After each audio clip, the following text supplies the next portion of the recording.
HELOC, a home equity line of credit, if they lock it or if they take it out today and it goes down, they get the benefit of that whenever it goes down, right? So they don't That's have to true. wait for changes. Right, that's true. Although interestingly, as you know, Jeff, not long ago, we were promoting a new HELOC product that's called fixed line.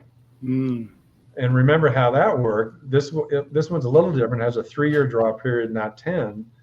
But the unique feature of it is when you get this HELOC, it's a fixed rate loan. So it's not tied to prime. You lock in the rate when you apply for the loan. When the loan closes, your rate is locked in for the duration, just like a HE loan. But the unique feature is as you pay down the balance, let's say you draw the full amount because you need all that money right away, but as you pay down the balance, even though the rate remains fixed, as you pay down the balance, you can redraw the unused portion during the first 3 years.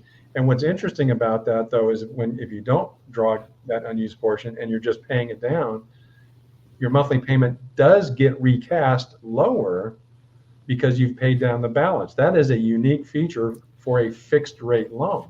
Fixed rate loans don't operate that way normally. So this was a kind of a creative new idea. And these loans generally were offering better rates, at least better starting rates. So now here's the dilemma for a HELOC, for a homeowner who's looking at a HELOC.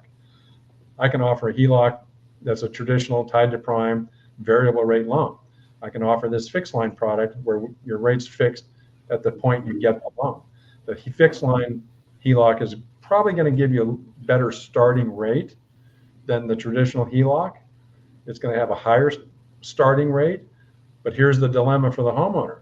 Which one do you pick?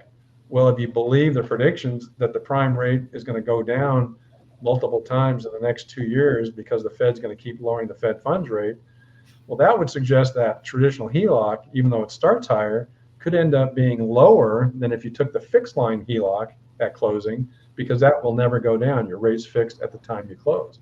So now when I'm getting HELOC inquiries, I'm showing them both and then trying to be the sounding board with the homeowner about, the what ifs. Do you think rates are going to fall a whole lot? Well, you might want to go with the traditional HELOC, even though the rate starts higher. If you're pessimistic and you don't believe the news and you think rates are going to stay elevated, that fixed line HELOC may be a better choice because you're going to start off with a better rate and you're not thinking the traditional HELOC is going to end up dropping below that and therefore be superior long term. So it's a dilemma. It gives you really something to think about when you're trying to pull that money out.